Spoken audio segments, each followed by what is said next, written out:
Voilà, voilà. Donc, bonjour à toutes. Ravie de vous retrouver pour une masterclass sur l'insuline. Donc, on poursuit voilà, l'exploration des différentes hormones. Et voilà, comme je le dis à chaque fois en introduction, une masterclass, c'est... ok, ça y est, c'est parti. Ça a bien partagé mon écran. C'est bien... voilà, un récapitulatif. Vous avez tous déjà des bases sur toutes les hormones, hein, mais je viens vous pointer un certain nombre de choses et essayer de vous donner aussi les éléments qui vous permettent, du coup, en séance de naturopathie, en lien avec le questionnaire hormones, de comprendre comment on remonte à la cause des problématiques pour lesquelles nos clientes nous sollicitent. Donc, c'est très axé aussi féminin et lien entre les hormones de la sphère féminine et les comportements des femmes. Et c'est pour ça toujours que, même pour celles qui sont arrivées là en fil en cours de route, qui nous ont rejoints un petit peu plus tard, la première séance sur le comportement des femmes, alors qui est évidemment le- peut-être il y a des exceptions, mais la majorité des femmes et ce comportement de femmes pressées, évidemment, est un peu un fil conducteur aussi. Vous allez voir, je vais le reprendre aujourd'hui, voilà, même pour l'insuline, hein. Euh, N'hésitez pas à poser des questions, j'essaierai de prendre des temps de questions-réponses. Évidemment, à chaque fois que je prépare ces masterclass, je me rends compte que j'ai énormément de choses à vous dire, donc je sélectionne. Et en plus, c'est work in progress permanent, on lit des choses, on apprend des nouveautés. Enfin, la difficulté étant toujours d'essayer de faire une synthèse voilà, la plus pertinente possible à ce moment-là, à un temps T. Donc voilà, on va parler de l'insuline. Hop. euh, En introduction, je voulais vous dire, effectivement, quand on parle d'insuline, en fait, ce qu'on a en background, c'est la question de la santé métabolique. Ce terme maintenant est vraiment ancré dans... voilà, c'est un terme qui a fait son émergence il y a quelque temps et de plus en plus, tous ceux qui s'intéressent à la santé, à la médecine un peu plus fonctionnelle, voilà, vraiment ancrent ce terme de santé métabolique comme finalement, c'est un des versants de la santé, c'est comment le métabolisme marche. Et donc s'intéresser à l'insuline, c'est plus généralement s'intéresser à la santé métabolique des femmes. Et c'est vraiment une question qui est énormément d'actualité, euh, puisque il y a beaucoup de maladies de civilisation qui viennent se développer sur la dégradation de la question de la santé métabolique. Et donc, ce pourquoi les femmes vont souvent nous consulter avant de nous dire j'arrive en séance parce que j'ai un problème de santé métabolique, elles vont souvent nous consulter juste pour une prise de poids. Ah, parce que voilà, toutes les femmes sont assez attachées à leur image corporelle et n'aiment pas prendre du poids. Et du coup, nous, dès qu'il y a question de prise de poids, on va se poser la question derrière, est-ce qu'il y a une dérégulation du métabolisme énergétique? Et donc, du coup, c'est vraiment, ça va être un peu le fil conducteur de cette masterclass pour vous donner les éléments de compréhension de ce métabolisme et de ces dérégulations et du lien en fait voilà, avec cette prise de poids, qui est souvent le motif de consultation. Mais il peut y en avoir d'autres qui sont cachés derrière la dérégulation du métabolisme. On va voir quels sont les autres. Alors, la question du coup, c'est quand est-ce qu'on a une prise de poids normale, entre guillemets? Bon, ça c'est une vaste question. Je ne vais pas complètement y répondre aujourd'hui, mais ça mériterait une autre masterclass. Et est-ce qu'il y a aussi dysmorphophobie? Ça veut dire, est-ce que la femme a une image d'elle-même pas cohérente, en fait, déréglée? C'est-à-dire qu'elle se pense grosse alors qu'elle ne l'est pas, parce que les normes standards de ce qui nous est affiché par les stars et par les Photoshop des magazines fait que souvent on se compare à des corps qui ne sont pas normaux. Donc, c'est quoi la normalité dans ce domaine? Bon, là, j'avoue que c'est des choses que je ne... Ça va être... voilà, ça serait trop long d'aborder toutes ces questions. Déjà, on va vraiment voir les bases, mais on sait qu'elles sont là quand même à côté. Dans un des derniers partages de cas par Anne-Aurélie, Anne-Aurélie qui a posé directement la question, ben, franchement, est-ce que cette femme, elle a réellement une prise de poids pas normale? Est-ce qu'elle n'est pas aussi victime de dysmorphophobie, ce qui est clair. Mais, et la ménopause est-elle en cause dans la prise de poids? Aujourd'hui, c'est aussi quelque chose. Donc, je vais vous faire quelques rappels sur l'insuline, les signes et ressentis que, du coup, on met dans le questionnaire et comment les analyser, les causes et conséquences de l'excès d'insuline, puisqu'en fait, c'est l'excès d'insuline qu'on va aller enquêter, et qu'est-ce qu'on fait comme accompagnement naturopathique. Alors, petit rappel sur cette hormone. Bon, bien sûr, l'insuline, en fait, il est question de la régulation de la glycémie. Donc la glycémie, hein, c'est le taux de sucre dans le sang, puisqu'en fait, notre corps, notre homéostasie, le corps, quand il est en bonne santé, a un taux d'insuline, de glycémie dans le sang qui est assez stable, euh, qui va dépendre, alors qui peut être, qui n'est pas toujours non plus toujours pile poil égal, mais en tout cas qui doit être stable, c'est-à-dire que le corps ne supporte pas d'avoir une insuline qui monte trop ou qui baisse trop. Pour lui, c'est une sortie de l'homéostasie, donc c'est quelque chose qui lui est très inconfortable, voire qui est dangereux. Il fonctionne bien, notre corps dans son entier, quand la glycémie est assez stable dans le sang. Et donc, les mécanismes de régulation de cette glycémie sont effectivement à travers la production d'hormones par les îlots de Langerhans dans le pancréas, l'insuline et le glucagon. L'insuline étant l'hormone qui permet de revenir à l'équilibre de la glycémie en faisant entrer le glucose dans les cellules. Voilà. Et à l'inverse, le glucagon va nous permettre d'aller déstocker euh, ou de produire du glucose pour remonter la glycémie s'il y a, voilà, bon, ça c'est vraiment les bases. Et donc, effectivement, quand on parle d'insuline, on parle bien, pardon, en première instance, du métabolisme glucidique, donc de la régulation du glucose, de la régulation de sa circulation dans le sang et de son stockage. Donc c'est évidemment insuline, métabolisme du glucose, mais il n'y a pas que ça, puisque en fait, insuline, c'est aussi métabolisme des lipides, puisqu'en fait, quand l'insuline est haute, elle va favoriser la formation du tissu adipeux, la lipogenèse, et elle va inhiber le déstockage du tissu adipeux, c'est-à-dire que, bah, par exemple, pour cette question de maigrir, bah, tant que notre niveau d'insuline est haut dans le corps, on ne va pas déstocker de graisse. Donc, s'il y a excès d'insuline, on va avoir tendance à continuer à grossir, même si on se met voilà, même si on applique quelques mesures drastiques. Voilà. Donc l'insuline, c'est égal au stockage, c'est égal à la glycogénèse et c'est égal aussi à l'anabolisme, c'est-à-dire que ça favorise l'entrée des acides aminés dans les cellules, notamment du foie et des muscles. Et pour ce qui concerne les muscles, ça va nous favoriser, et ça souvent la production musculaire. Donc on en a besoin quand même de cette insuline, un minimum, hein, c'est un processus normal pour voilà, faire tous ces mécanismes de régulation des métabolismes. Et certainement que historiquement, enfin, ça nous permettait de faire des stockages pour les moments où il y avait plus de disette ou de carence, puisque voilà, au Paléolithique, si on veut revenir à notre histoire génétique, on n'était pas tout le temps dans cette abondance alimentaire. Le problème aujourd'hui, c'est vraiment l'abondance alimentaire permanente et l'abondance de glucides. Alors, je vous ai mis en rouge aussi, en fait, l'insuline limite l'autophagie. Alors, je vous ferai un petit rappel sur ce que c'est l'autophagie, mais d'ores et déjà, quand on est dans des excès d'insuline permanents, on va avoir une moins bonne détox. Comme nous, les naturopathes, on s'intéresse quand même beaucoup au nettoyage et à la détox. Alors, c'est une hormone peptidique qui circule librement, il n'y a pas de transporteur.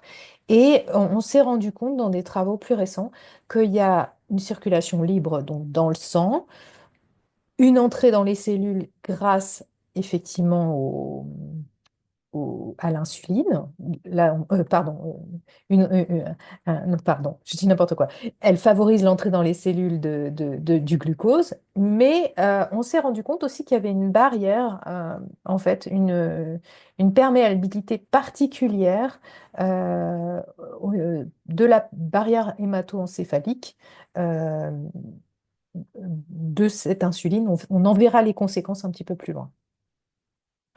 Voilà, et donc l'insuline, c'est vraiment la régulation et elle-même, elle est effectivement stimulée, sa production est stimulée par la présence du glucose dans le sang, la glycémie, mais aussi des acides gras libres et des acides aminés qui favorisent sa production justement pour aussi assurer la régulation des autres métabolismes qui sont lipidiques et protéiques.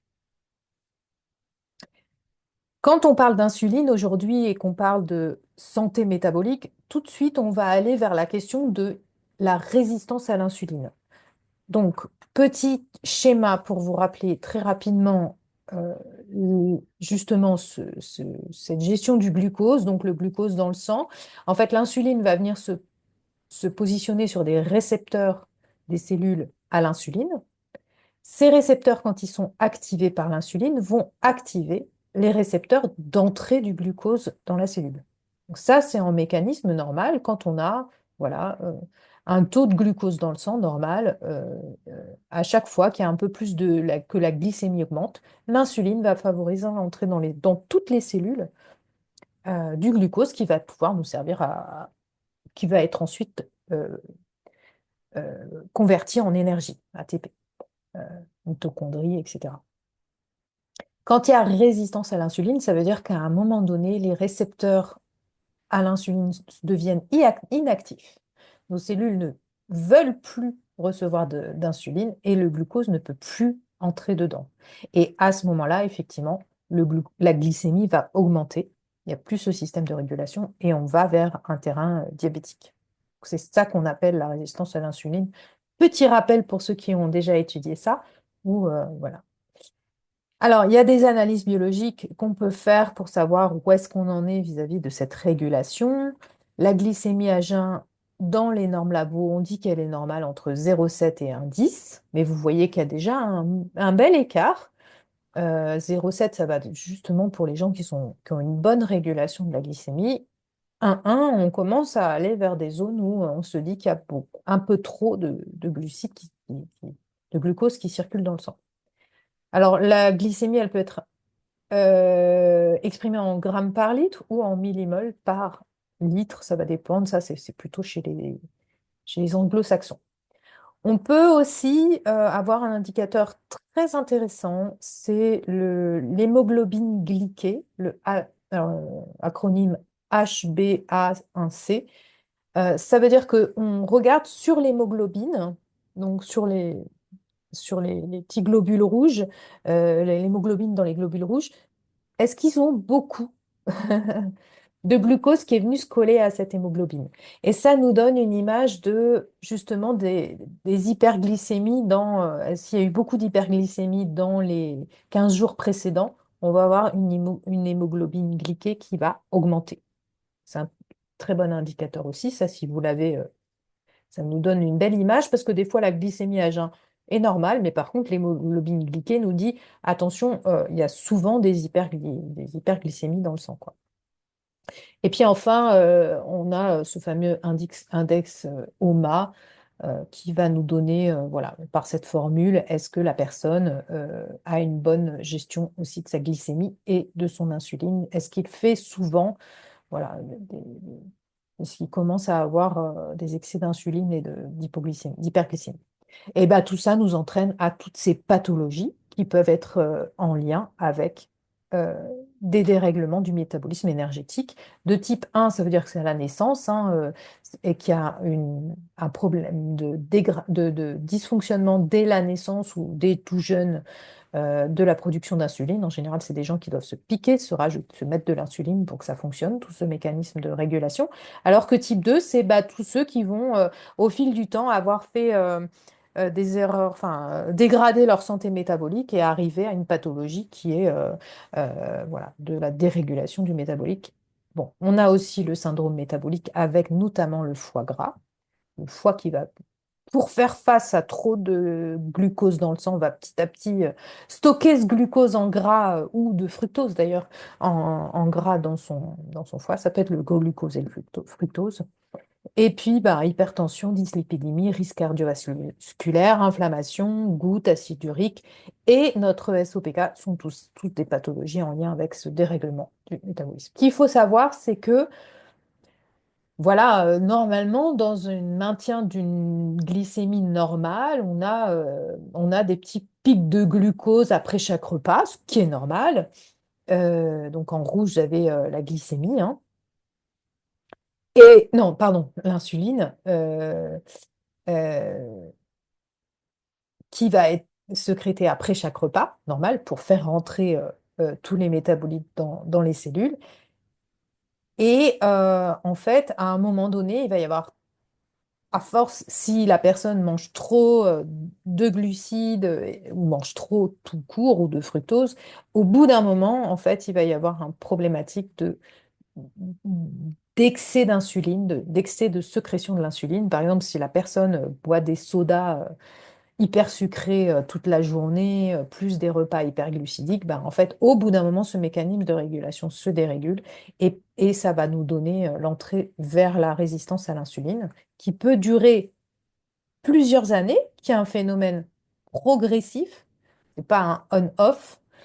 Euh, et au bout d'un moment, bah, en fait, c'est là que le système n'arrive plus à réguler les choses et se retrouve à s'effondrer en fait et à devenir. C'est là qu'on rentre dans le diabète de type 2 quand on n'arrive plus à réguler.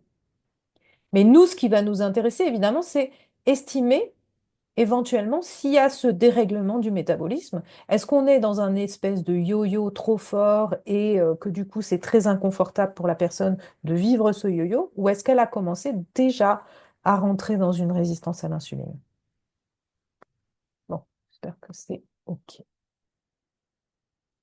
Sachant que voilà, je vous disais, explosion de cette pathologie au niveau mondial, santé métabolique très dégradée, notamment bah, sur tout le continent américain, hein. Prévalence 13% de diabète chez l'adulte aux États-Unis, c'est énorme, quoi. Enfin, en Amérique du Nord, en tout cas. En Europe, on est un petit peu moins touché. Euh, Bon, évidemment, moins en Afrique, mais en Asie aussi, ils sont assez touchés, hein. Voilà, mais ça reste quand même 8% de la population estimée en 2045 qui sera touchée par des problèmes métaboliques, quoi. Donc, ça veut dire qu'ils sont déjà passés dans ce type, ils ont déjà une dysfonction cellulaire sévère qui fait qu'on arrive dans une pathologie. Et nous, voilà, je le répète encore, ce qui va nous intéresser, parce que les pathologies, on les laisse aux médecins, c'est eux qui diagnostiquent, c'est eux qui arrivent quand la dysfonction est vraiment cellulaire. Nous, ce qui va nous intéresser, c'est de se demander quand est-ce qu'on commence à basculer entre voilà, des conditions où on arrive à maintenir encore notre glycémie, mais où il y a quand même des yo-yo qui sont un peu dysfonctionnels et quand est-ce qu'on commence à rentrer dans une résistance à l'insuline? Donc voilà, on s'intéresse toujours avant la pathologie, à évaluer les signes de commencement de dérégulation. 85% de la population en Polynésie, c'est énorme. C'est énorme, ouais, les obésités, etc. Donc, quels sont les signes et ressentis du coup qu'on va aller inspecter pour estimer ben, quand pour nos femmes il y a un excès d'insuline? Évidemment, je vous ai mis cette photo hyper symbolique parce que justement, moi j'ai vu des femmes arriver dans mon cabinet en disant qui restaient très fines, mais qui commençaient à avoir ce ventre un peu prééminent et qui me disaient, je viens vous voir parce que je supporte plus mon ventre. Très, très classique, hein, comme demande. Et c'est la faute de la préménopause. Alors, est-ce que c'est que la faute de la préménopause et de la ménopause, hein, puisque, encore une fois, ça m'énerve qu'on nous dise qu'on est malade à la préménopause, ménopause, et puis, en plus, voilà, c'est pas une maladie, c'est normalement une étape normale, on devrait pouvoir s'en sortir, mais le problème, c'est qu'on est dans une société où il y a tellement de facteurs de dérégulation du métabolisme, du stress, du système nerveux, etc., etc., qu'évidemment, bah, on se retrouve avec des gros problèmes qui s'accumulent au fil du temps et qui peuvent arriver à s'enflammer, à être exponentiels au moment de la préménopause, ménopause. Mais de là à tout dire que bah, c'est parce qu'on est malade à ce stade-là que c'est une maladie, la ménopause, non. Pas une maladie, c'est une étape normale de la femme. Donc voilà, donc ça, c'est ce qu'on a dans notre questionnaire. Ce qui va se passer, c'est alors, voilà, c'est noté pour l'instant comme ça, hein, je vous le livre. Après, c'est vrai qu'en préparant du coup cette masterclass, je me suis rendu compte que peut-être j'aurais envie de modifier un petit peu cette rubrique. Mais voilà, ça sert à ça aussi. C'est là où je vous remercie le réseau parce que vous me permettez aussi de revoir certaines choses et peut-être de les améliorer. Comme le fait, par exemple, d'avoir revu le questionnaire sur la ménopause, c'était vachement intéressant. Donc là, sur l'insuline, bah, on va aller chercher les femmes qui n'arrivent pas du tout à sauter un repas. C'est-à-dire qu'à partir du moment où on...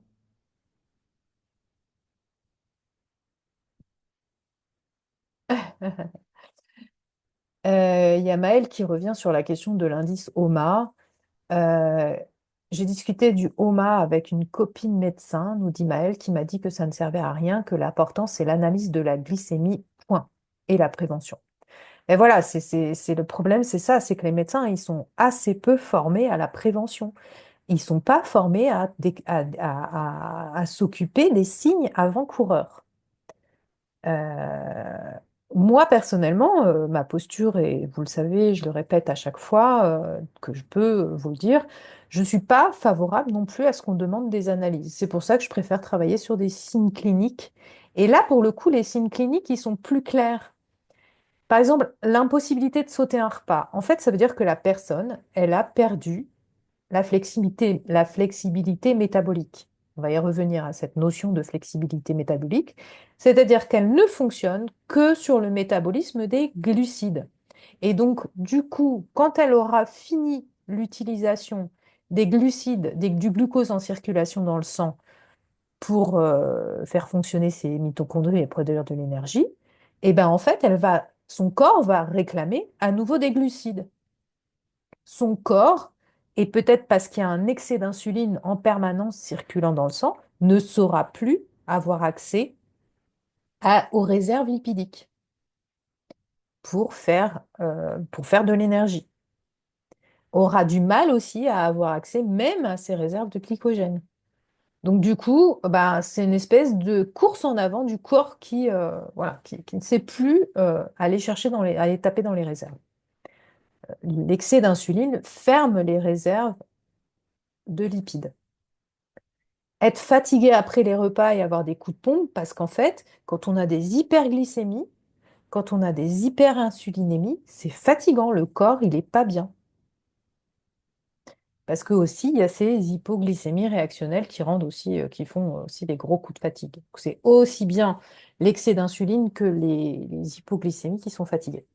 Bec sucré et des rages de sucre, bah justement, c'est le corps qui se dit, bah, j'ai besoin de sucre en permanence puisque je ne sais plus aller taper dans mes réserves, j'ai l'habitude que de travailler avec du sucre. Donc quand je suis fatiguée, j'ai besoin de sucre pour fonctionner. Et ça, c'est caractéristique aussi chez les diabétiques, hein. Bon, c'est là où j'ai envie aussi de modifier un peu le questionnaire parce que j'ai des épisodes de soif ou de faim importants. Ça, c'est vraiment quand on rentre dans le diabète. Et ça, à mon avis, je crois que je vais réorienter le questionnaire pour être plus dans pré, voir les premiers signes avant même qu'on soit vers le diabète, mais les premiers signes de dérégulation d'excès d'insuline. Diabète gestationnel, bon ça effectivement les femmes peuvent être plus sensibles à du diabète pendant leur grossesse, donc ça aussi je vais voir si je le garde. Et j'ai du surpoids, surtout au niveau des ventres. Alors ça c'est oui.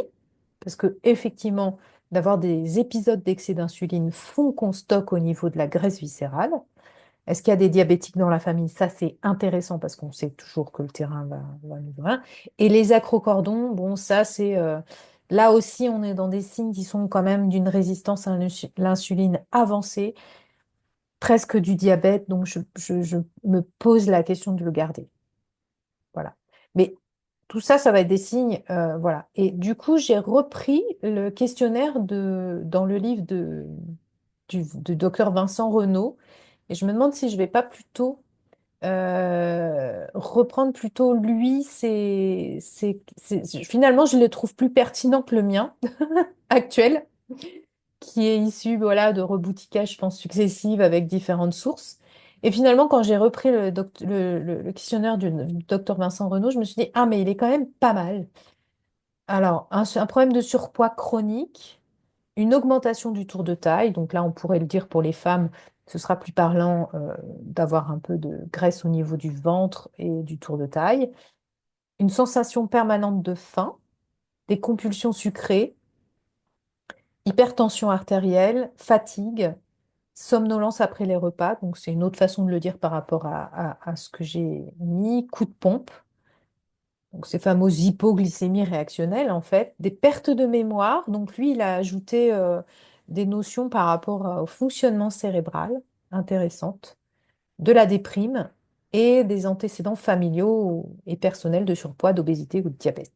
Donc là, je trouve que, vous voyez, en préparant cette masterclass, je me suis dit, et lui, du coup, bah, vous voyez comment ça fonctionne pour lui. Il met vraiment des scores et il se permet de mettre carrément des suspicions de diagnostic. Euh, Au tout démarrage du questionnaire, moi, j'avais fait aussi ça, ce genre de choses avec des scores. Mais au jour d'aujourd'hui, je les ai enlevés, ces genres de remarques, parce que bah, nous, on n'est pas des médecins et ça, on pourrait se faire vraiment taper sur les doigts si on mettait ça dans notre questionnaire. Mais nous, ça peut être intéressant de garder ça en background quand on analyse le questionnaire, de se dire, bah, tiens, Vincent Renaud, lui, quand on dépasse les 32 de score, on est sûr, on est en hyperthyroïdie, on est en hyperinsulinémie. Quand on dépasse 20, c'est probable, et quand on est entre 10 et 20, aussi. Donc vous voyez que même, il faudrait vraiment être en dessous de 10 pour pour être sûr qu'il n'y a pas d'insuline. Donc c'est quand même assez rapide, hein. Puisqu'on a 11 questions. Voilà. Il suffit d'avoir répondu un à 9, quasiment toutes les questions pour être déjà en suspicion.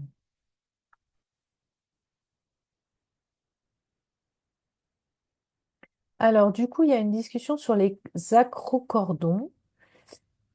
Effectivement, vous pouvez regarder sur Internet les images, c'est assez parlant. C'est un petit peu comme des grains de beauté, mais ça fait un tout petit grain de beauté qui est en relief. C'est un petit peu une excroissance. Et il y a Maëlle qui dit, je garderai dans le questionnaire, j'ai eu une consultante qui a tiqué justement sur cet aspect et que ça a alerté. Super, d'accord, merci Maëlle de ce retour. Ouais, il me semble bien que tu nous en avais parlé d'ailleurs. Ok, ok. Bon, peut-être que je reverrai du coup cette partie, je vous la resoumettrai et puis on verra si on fait évoluer le questionnaire avec ça. En tout cas, moi, ça m'a donné envie quand même de le faire évoluer. Voilà.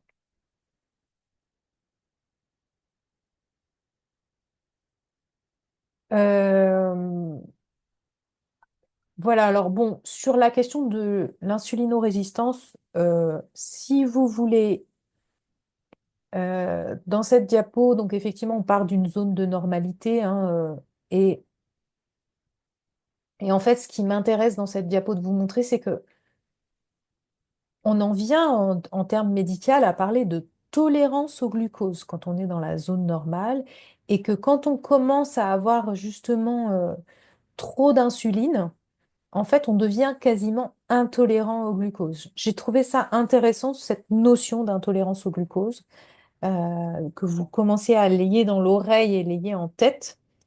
C'est comme si le corps, il ne supportait plus qu'on lui apporte du glucose parce qu'il ne sait plus comment réguler les choses.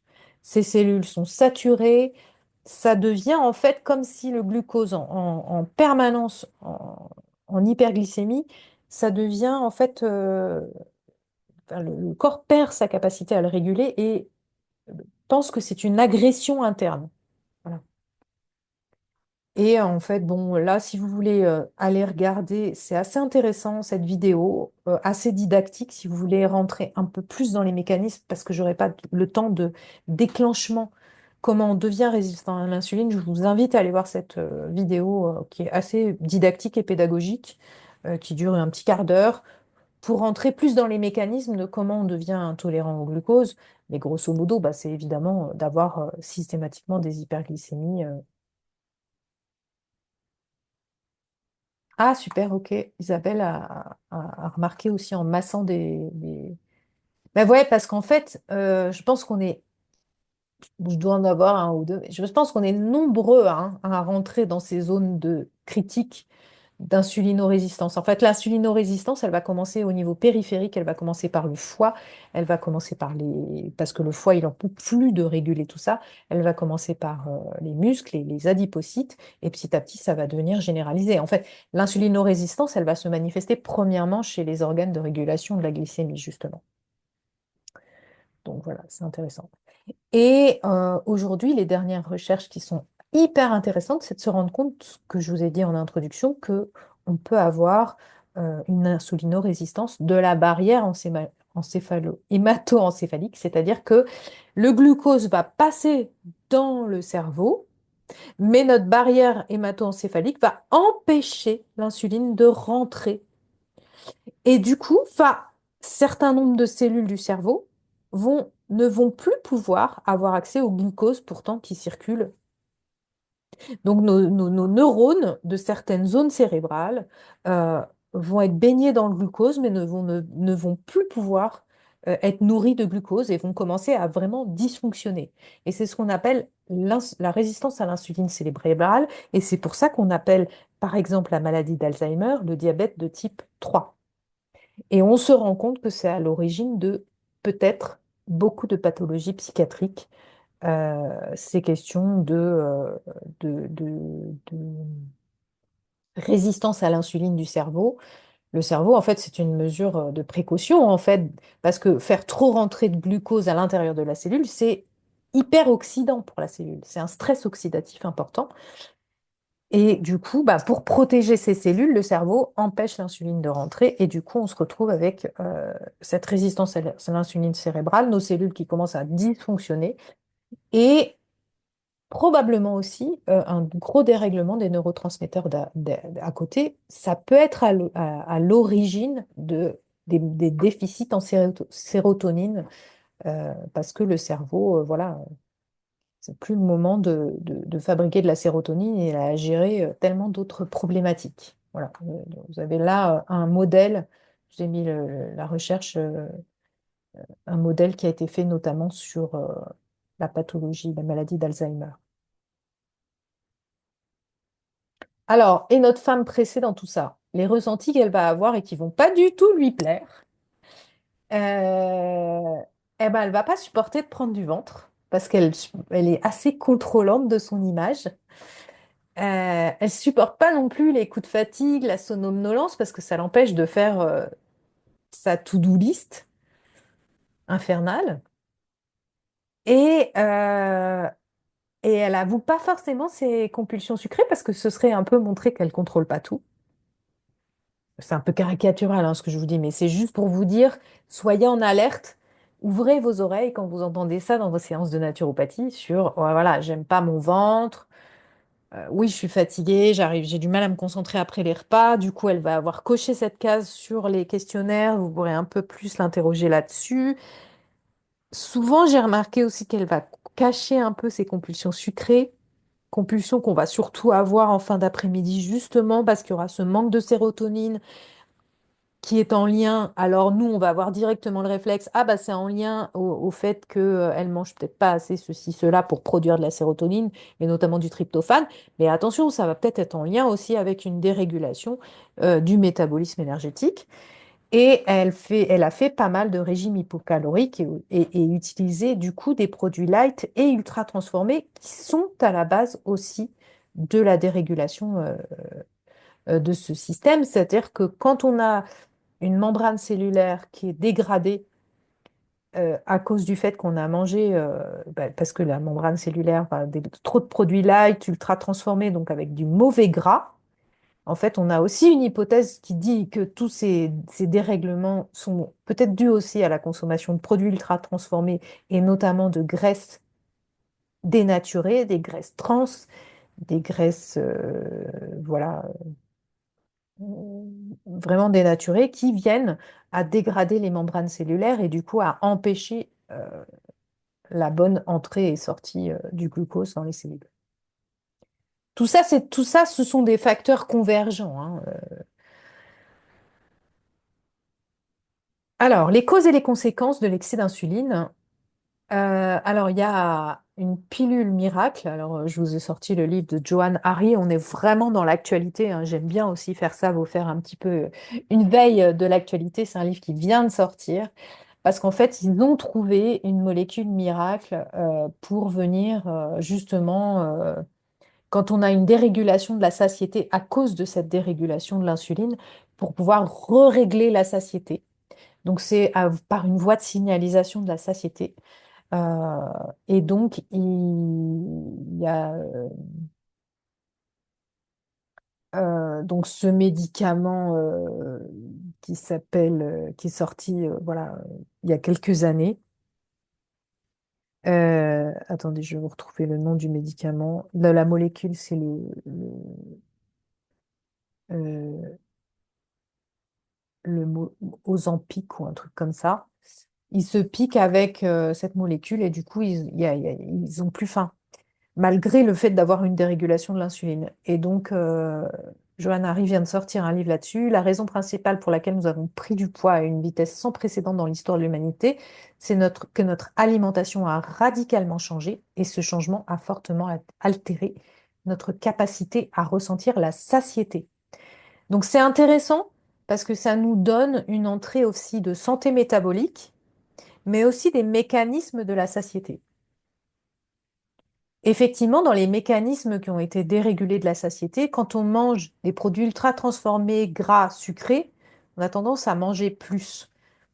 Et toute cette alimentation ultra transformée, Johann Hari en parle très bien dans son livre parce qu'il dit que lui, il avait tendance à aller vers du fish and chips, des trucs là, des McDo, de l'alimentation rapide, notamment pendant le Covid, il avait pris beaucoup de poids.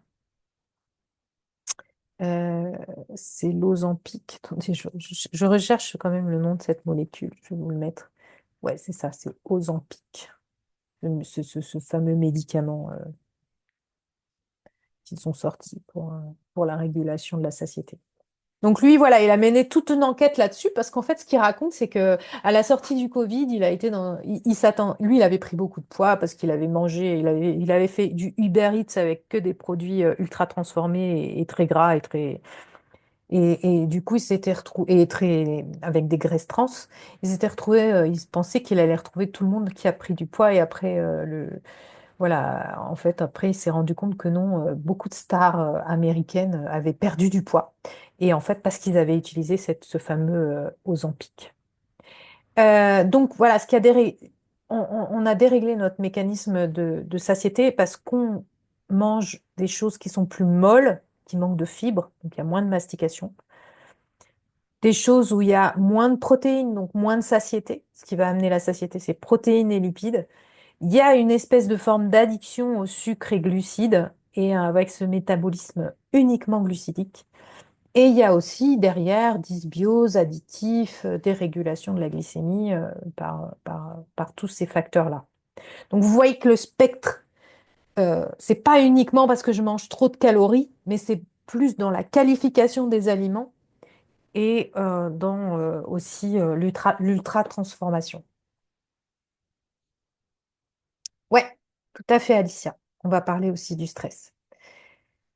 Donc, c'est quoi un métabolisme normal? Et c'est là que je vous ai dit que c'était important d'avoir en tête cette notion de flexibilité métabolique. C'est aussi des choses qui sont émergentes, dont on parle beaucoup quand on commence à écouter un peu des gens qui réfléchissent à notre métabolisme, à comment il fonctionne et à comment en retrouver un plus normal. Dans les médecins micronutritionnels, fonctionnels, Berthoud en parle. Euh, voilà, il y a d'autres aussi. Tous ceux qui s'intéressent aussi au régime plus faible en glucides. Mais avec cette notion aussi d'intolérance aux glucides. Donc en fait, je vous ai remis un petit schéma là à droite, à gauche, pardon. Je ne sais pas de quel côté vous le voyez. Rentre dans le cycle de Krebs. Nous, on nous a appris dans nos études, et moi aussi, hein, et vous avez dû apprendre aussi, que c'est le glucose qui rentre dans le cycle de Krebs pour produire de l'ATP. Glucose, pyruvate, acétylcoenzymat, POF, cycle de Krebs pour produire notre énergie. Mais en fait, il y a une autre voie qui est l'utilisation des triglycérides pour produire de l'énergie. Donc, on a bien un métabolisme qui est capable, normalement, soit de trouver son énergie à travers le glucose, les glucides, soit de trouver son énergie à travers les triglycérides, les acides gras, que ce soit des acides gras de notre corps quand on est en jeûne ou qu'on a mangé quand on est en régime pauvre en glucides et haut en lipides. Et avec une production à côté de corps cétonique, hein, c'est cette voie-là, que notre cerveau adore utiliser comme carburant principal, hein. Quand on donne aux cellules cérébrales le choix entre glucose et corps cétonique, ils préfèrent les corps cétoniques. Donc, cette flexibilité métabolique, c'est d'être capable d'utiliser soit du gras, soit du glucose pour mon cycle de Krebs, pour produire mon énergie. Or, il y a des théories qui disent que, en fait, le glucose serait le carburant du danger, un carburant immédiat du stress, alors que les acides gras et les corps cétoniques devraient être notre carburant de base. Et ça, c'est quand même une idée, un retournement de situation par rapport à ce qu'on nous a appris dans nos études, et à vous aussi d'ailleurs, et à une compréhension du fonctionnement du métabolisme. Mais le problème, c'est qu'aujourd'hui, comme on apporte au corps du glucose matin, midi et soir, bah, et c'est ce qu'il va utiliser, il va utiliser finalement ce carburant du danger. Et pour en plus qu'on soit sous stress, bah, évidemment, on va faire que ça. Voilà, l'insuline, normalement, sert à stocker le glucose pour faire face aux situations d'urgence. Et cette perte de flexibilité métabolique par la diète occidentale, à cause d'une alimentation qui est basée surtout aujourd'hui sur les féculents. Regardez, vous demandez hein, à vos clients qu'est-ce qu'ils mangent matin, midi et soir. Matin, pain, beurre, confiture. Midi, une salade de pâtes ou un sandwich. Et le soir, pareil, les pâtes, souvent, c'est le plus facile, le plus rapide, etc. Moins de gras, moins de viande. On a mis aussi le haro sur le gras en disant que c'était lui qui faisait grossir, ce qui a amené en fait à ce basculant vers une alimentation féculent, à base de féculents. Et malheureusement, aujourd'hui, les discours écolos, alors moi je suis pas du tout contre, hein, mais font qu'on enlève encore aussi de la viande. Et voilà, et on se rend compte avec le jeûne, avec le métabolisme du jeûne, combien pourtant les corps cétoniques sont bénéfiques pour le cerveau. Voilà. Et oui, Alicia, tout à fait. L'énergie du glucose est beaucoup plus source de déchets toxiques que l'énergie lipidique, tout à fait.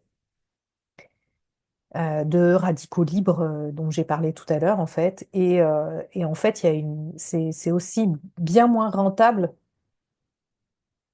en termes métaboliques.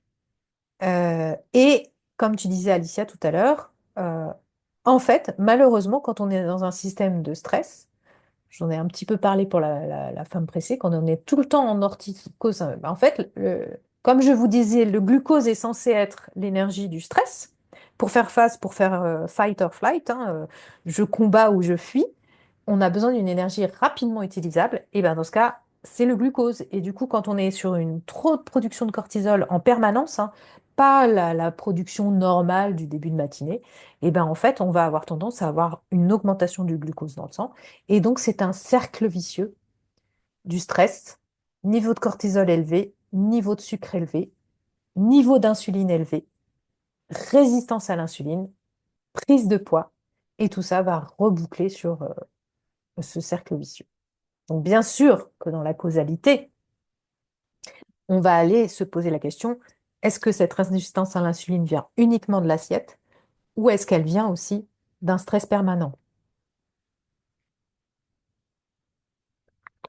Ou du coup, ces rages de sucre peuvent être aussi bien liées à une dysfonction de la santé métabolique qu'à une demande du corps de sucre pour faire face à une situation d'urgence. On en avait un petit peu parlé dans le syndrome de la femme pressée.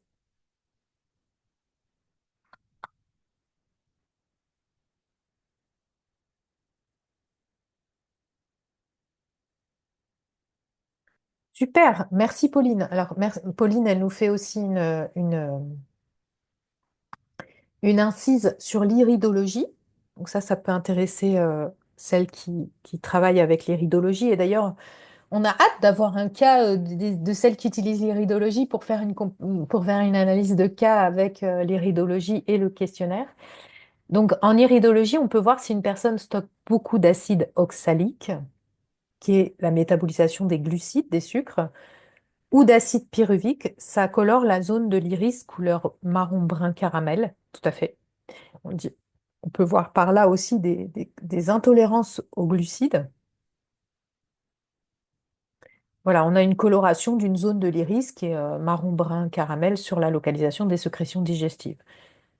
Et du coup, Pauline nous dit qu'elle va essayer de regarder justement, du coup, de faire des liens entre euh, ces dysfonctionnements cognitifs et voilà, parce que, voilà, ce que je vous disais encore, hein, si on revient sur le questionnaire, on voit bien que Vincent Renaud, il fait aussi le lien avec ses pertes de mémoire, cette dépression, et qu'aujourd'hui, et finalement, on fait aussi beaucoup plus le lien aussi avec, euh, si j'avance un peu, la question, voilà, de la santé mentale. On y reviendra. Donc oui, oui, oui, le stress peut être un facteur aussi aggravant de notre excès d'insuline. Là, dans toute cette masterclass, je vous ai parlé de détecter l'excès d'insuline, comme voilà, comme je vous dis encore, ce qu'on essaye de voir toujours, c'est avant la résistance vraiment à l'insuline, avant qu'on tombe dans la pathologie, qu'est-ce que c'est? C'est l'excès d'insuline permanent en fait. Alors voilà un joli schéma pour vous faire le lien aussi entre tout ce qui est hypothyroïdie, excès d'insuline, inflammation, stress. Bon, voilà, ça c'est quand on rentre dans quelque chose de beaucoup plus complexe. Et en fait, bon, vous voyez qu'à chaque fois, j'essaye de vous faire des choses où on simplifie les choses, mais tout est en lien. Là, vous avez effectivement la fatigue surrénalienne, etc. Mais c'était pour vous, pour attirer votre attention sur, bon, on va regarder juste en dessous là, dysglycémie tout en bas, hypoglycémie, hyperglycémie, insulinorésistance, tout ça va nous augmenter l'inflammation, le stress. Et effectivement, tout ça va être, quand il y a aussi beaucoup de malbouffe, de sucre et tout ça, bon, bah, il y a toutes ces cascades. Et tout ça peut nous amener à une hypothyroïdie. Alors, le lien n'est pas direct, mais vous allez voir qu'il peut être réel. Et c'était pour essayer de vous faire le lien. Et derrière, ben, on peut avoir aussi un lien avec, du coup, des dysfonctionnements østroprogestéroniques. Je suis désolée, tout ça est très complexe, mais c'est en fait la réalité de notre corps qui fait que quand on cherche la cause de la cause ou les conséquences, finalement, on se rend compte qu'il y a beaucoup, beaucoup de choses qui sont liées, quoi. Et à ce propos, je voulais vous montrer une petite vidéo vraiment intéressante où vous allez voir comment un médecin, alors c'est sur TikTok, figurez-vous, je suis tombée là-dessus, je ne regarde pas beaucoup TikTok, même pas du tout, mais je suis tombée sur cette vidéo, je me suis dit, ah, il faut quand même que je leur montre, euh, parce que c'est justement, pardon, c'était pas ça que je voulais partager. Euh, C'était justement, mince, j'arrive plus à vous partager la bonne fenêtre. Qu'est-ce qui se passe? Elle est où ma fenêtre que je veux vous partager? Justement, ça vous montre un raisonnement d'un médecin fonctionnel. Non, c'est pas ça. Je l'ai perdu. Je vais le rouvrir. Euh, je vous le rouvre et je vous le mets. Euh, vous me direz si vous entendez bien. J'espère que vous allez bien entendre. Voilà, c'est ça. Donc voilà, ça c'est la vidéo TikTok. Dites-moi hein, si vous voyez bien ou vous entendez bien. Hop, je remets le son et je la lance.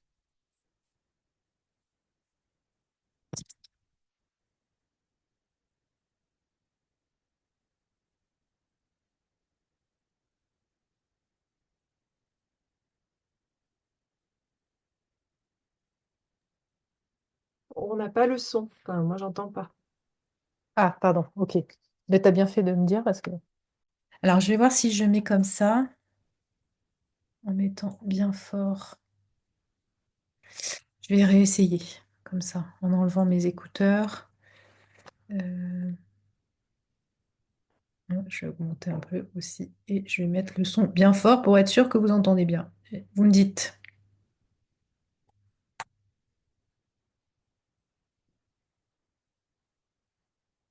Bonjour tout le monde, j'espère que vous démarrez bien cette journée. Alors, petite analyse pour cette patiente et on s'aperçoit directement de plusieurs choses.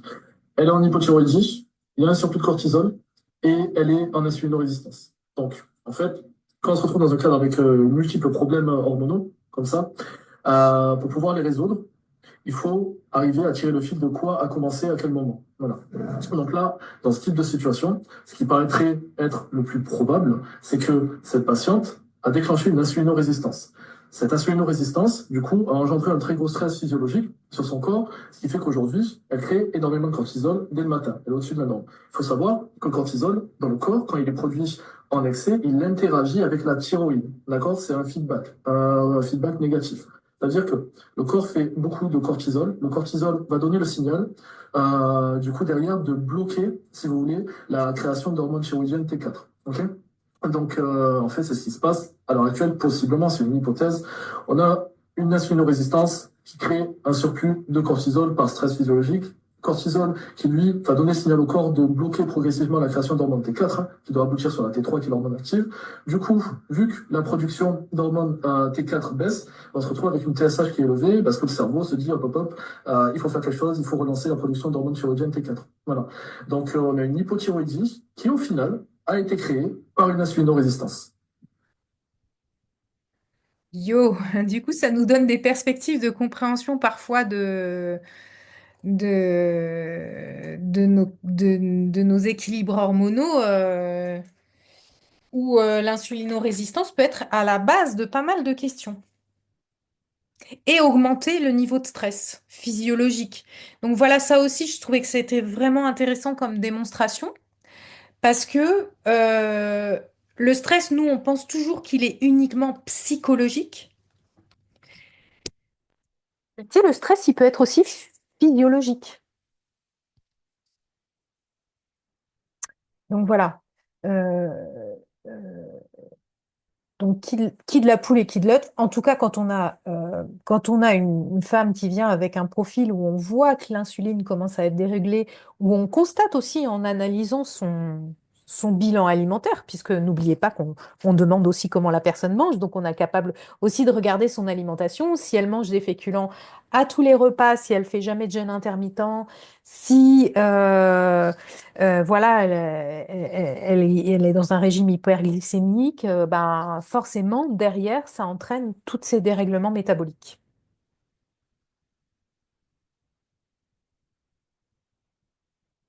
Voilà, donc quand il y a un excès de poids, vous pouvez aller rechercher les causes dans tout ça. Excès de cortisol, stress ou surmenage ou alimentation, excès d'insuline, alimentation et stress, dérégulation de la leptine, faut pas oublier ça aussi, manque de sommeil, si vous dormez pas assez, si la personne dort pas assez, si la femme se couche tard, elle a une dérégulation de la leptine. Elle n'a pas cette hormone qui vient réguler la prise alimentaire. Désynchronisation de la chronobiologie, vous connaissez mon dada là-dessus. Hypothyroïdie, ok, dominance ou déficit en oestrogène et carence en vitamine D. Donc voilà, tout ça, ça peut être dans les causes de la prise de poids. On a un lien entre excès d'insuline et inflammation et glycation. Glycation, ça veut dire que nos protéines vont être caramélisées par le sucre qui circule dans le sang. Euh, Bon, là, je vous le mets pour rappel, mais on va être sur un terrain inflammatoire. Donc, ce terrain inflammatoire, bah, il va s'exprimer après dans les articulations, à travers des règles hémorragiques, etc., etc., hein. Dérégulation des hormones sexuelles peut être aussi en lien avec cette problématique d'insuline. Donc, aujourd'hui, si vous voulez, quand on déroule le fil de la santé métabolique, on peut aller dans tous les champs. Et effectivement, dans le champ aussi, par exemple, si on regarde à gauche cette étude scientifique qui nous montre la dérégulation de l'insuline en lien avec une dérégulation de l'aromatase, et du coup, là, pour le coup, on est plutôt sur euh, un excès d'œstrogène, hein. Dominance en oestrogène peut s'expliquer aussi là-dessus. On peut avoir, à contrario, un autre SOPK qui est en lien avec des excès d'androgènes ovariens. Alors là, qui de la poule et qui de l'œuf? J'ai lu cette étude que je vous ai mis en lien aussi si vous voulez creuser les sujets. Difficile de savoir si dans un SOPK, c'est vraiment l'excès d'insuline qui est à l'origine des problématiques de dérégulation métabolique ou si c'est la conséquence du SOPK. Là, ça semble encore être à l'étude. Alors, qu'en est-il à la ménopause?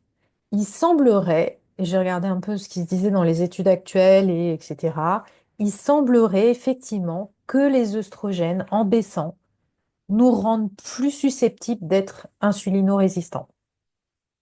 Il y aurait un effet des œstrogènes de faire rentrer, euh, d'activer l'insuline et du coup de faire rentrer les sucres dans les cellules.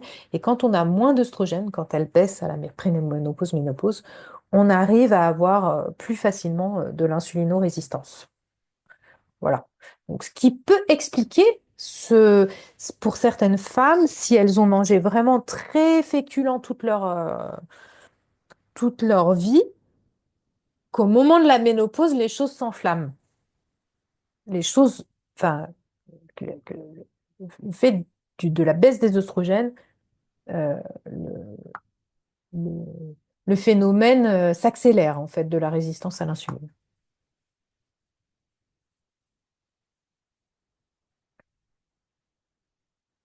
Alors, la santé mentale, Isabelle, effectivement, tu en parles avec Guillaume Font et Colette a ajouté, en fait, effectivement, Guillaume Font a publié récemment des choses sur son compte Instagram sur une étude sur l'alimentation et la santé mentale. Il semblerait que cette résistance à l'insuline du cerveau, dont je vous ai parlé, de la barrière hémato-encéphalique, vient à faire que certaines zones de notre cerveau n'arrivent plus à être alimentées correctement en énergie et donc on va avoir des phénomènes de fatigue, de difficulté à gérer ses émotions, d'anxiété, de difficulté à se concentrer. On l'a tous vécu quand on a mangé trop de sucre, mais ce phénomène peut voilà, perdurer. Et ça, en fait, cette idée de résistance à l'insuline, il ne faut pas se dire que ce n'est que les diabétiques qui en sont victimes. On pourrait avoir cette résistance à l'insuline hémato-encéphalique bien avant d'être dans un diabète global, bien avant d'être dans un surpoids global. Donc en fait, tous les phénomènes de problèmes de santé mentale peuvent apparaître bien avant un dérèglement métabolique plus apparent au niveau général, hein, hyperémotivité, etc. Et là, je vous ai mis le lien vers une vidéo de présentation, justement. Alors, il y a Guillaume Font et au niveau international, Il y a une publication d'un livre, là, encore une fois, on est dans l'actualité toute récente, d'une médecin américaine. Pardon, euh, qu'est-ce que je fais? Je suis en train de... euh, voilà, dont je vous ai mis la référence tout à la fin, dans la bibliographie, c'est elle, le docteur Georgia Head, qui a fait une publication justement sur comment nourrir son cerveau pour éviter les pathologies. On y reviendra.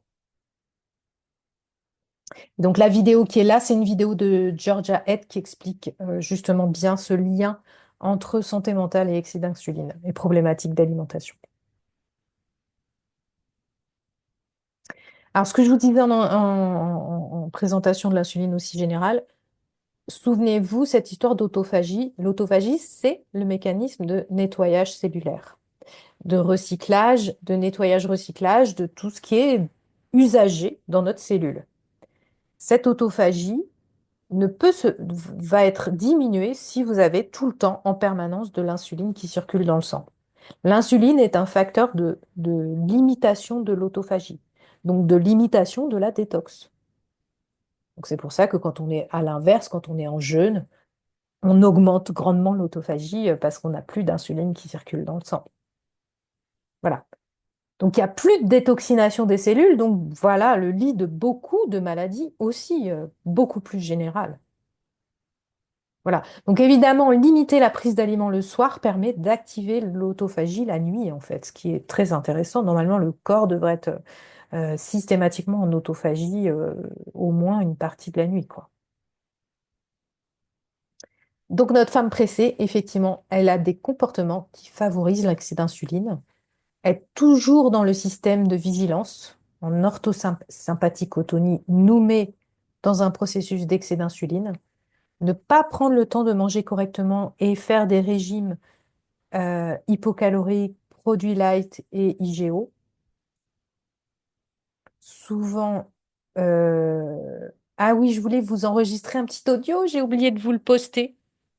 Je vous ferai un petit audio sur la femme pressée à ce sujet, en complément de la masterclass.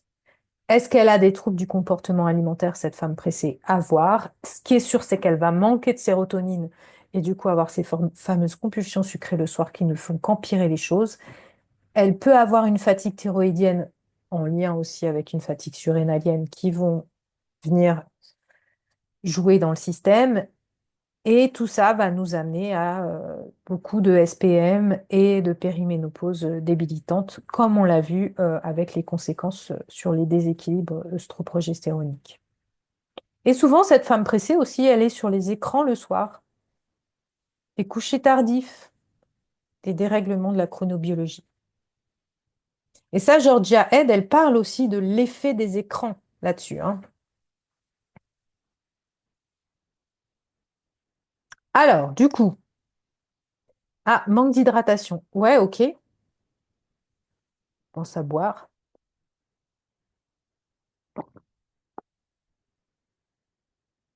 Effectivement, Céline, le manque d'hydratation. Alors, qu'est-ce qu'on fait, nous, en tant que naturopathe, quand on suspecte ça, qu'on a donc détecté par notre questionnaire, mais aussi par l'analyse des comportements de la personne, et notamment des comportements alimentaires, stress, etc. Eh bien, on va avoir vraiment un tapis rouge pour travailler déjà sur la nutrition, le jeûne intermittent, soutenir le foie et le microbiote parce que ceux-ci ont un gros impact et le foie, on l'a vu, c'est un organe qui vient être à centrale aussi dans la régulation métabolique. Baisser l'inflammation consécutive, parce que là aussi, si on agit avec certains éléments naturels sur l'inflammation, peut-être qu'on va réussir à aider le corps à retrouver son homéostasie. En fait, nous, notre but, c'est d'agir à tous les endroits pour retrouver l'homéostasie et réguler le cortisol. Effectivement, ça aussi, on a vu cette approche importante. Hop, il y a Michel qui nous rejoint. Donc là, je vous ai mis en fait ce que nous dit le docteur Georgia Head euh, par rapport justement à une bonne nutrition du cerveau pour éviter toutes les problématiques d'humeur, d'anxiété. On pourrait parler de SPM, hein, etc. Donc elle nous dit il faut d'abord nourrir le cerveau, donc une alimentation sans carence. Elle dit que soit on apporte des produits animaux, soit on met des compléments, mais en tout cas, sur cet axe-là. Donc je vous le livre, hein, voilà. Limiter les antinutriments, et en fait, elle préconise d'exclure céréales et légumineuses, ce qui est quand même une posture assez drastique, considérant qu'il y a le problème des glucides avec les céréales et les légumineuses, mais il y a aussi le problème des antinutriments. C'est vrai que peu de gens savent préparer les céréales et légumineuses pour éviter cette problématique des antinutriments, et elle dit que ça vient à vraiment nous carencer dans des éléments indispensables pour le bon fonctionnement de notre cerveau et de tout notre corps. Par exemple, le magnésium. En fait, les antinutriments viennent capter le magnésium, l'iode, le fer, etc. Et du coup, qui ne sont pas assimilés par le corps, mais évacués directement sans assimilation. Voilà. Ça, c'est sa posture. Vous regarderez la vidéo, c'est intéressant. Protéger le cerveau, c'est limiter les glucides raffinés, éviter. Donc, vous voyez qu'on est dans une approche plus fine que simplement index glycémique bas, hein. Enlever toutes les huiles végétales. Alors ça, c'est les postures systématiques américaines parce qu'aux États-Unis, toutes les huiles végétales sont des huiles hyper industrielles, raffinées, etc., dénaturées, chauffées, utilisées enfin, extraites du colza ou d'autres plantes par, par des processus industriels. Donc elle a dit, vous les enlevez tous, vous utilisez l'huile d'olive uniquement ou d'avocat et enlever aussi tous les produits ultra transformés. Et ça, on sait. Alors, nous, chez nos clientes, on en a quand même peu dont la nourriture est vraiment basée sur les produits ultra transformés, hein. Mais aux États-Unis, c'est un gros chantier de prévention de leur donner, de dire d'arrêter ces produits ultra transformés. Mais dans le lot des produits ultra transformés, on a la margarine, on a des choses qu'on peut trouver quand même chez nos clientes, quoi. Et donner des sources d'énergie, alors énergiser, ça va donner les bonnes sources d'énergie à notre cerveau, c'est éviter évidemment les glucides raffinés, mais aussi, elle parle de trouver pour chaque personne individualisée l'apport de glucides à la tolérance métabolique. Comme si chacune, on avait en fait un niveau de tolérance aux glucides où si on en mange plus, là on se retrouve dans des problèmes. Si on en mange notre bon niveau, euh, ça nous permet un fonctionnement optimal, et du cerveau et du corps, hein. Mais là, ça introduit une notion intéressante. Tout le monde ne va pas aller vers un régime cétogène. Tout le monde ne va pas aller voilà, sur une alimentation très pauvre en glucides. Il s'agit pour chacune de trouver le bon niveau de glucides, d'apport, de légumes, de fruits, de légumes féculents.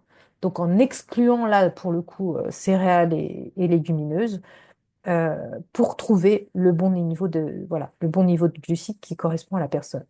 Et elle va parler du régime paléo, c'est-à-dire, donc voilà, on revient sur ce régime où on exclut on ne mange que ce que l'homme paléolithique enfin, ce à quoi l'homme paléolithique avait accès, hein. Donc, pas de céréales, pas de féculents, pas de légumineuses, mais quand même des féculents à travers les fruits, les légumes, etc. Et elle dit, bah, on adoptera le nombre de fruits, la tolérance au fructose aussi, le nombre de légumes racines, le nombre de légumes riches en glucides en fonction de la personne. C'est à définir pour chacune. Voilà, cette diète paléo qui inclut des protéines animales, qui exclut les grains et les légumes et qui exclut tout ce qui est les glucides raffinés, les huiles raffinées, les produits ultra transformés et les produits laitiers. Avec cette diète paléo, on serait plus proche, effectivement. Donc, en cas effectivement d'excès d'insuline, nous, ce qu'on va amener, on peut aller vers cette notion de régime pauvre en glucides avec des glucides de bonne qualité. Et si on a une personne très fatiguée, très fragile, très dévitalisée, savoir que les légumineuses sont difficiles à digérer et qu'en plus elles sont bourrées d'antinutriments, donc pourquoi pas les enlever aussi. Je vais peut-être vous paraître un peu iconoclaste à cet endroit-là, mais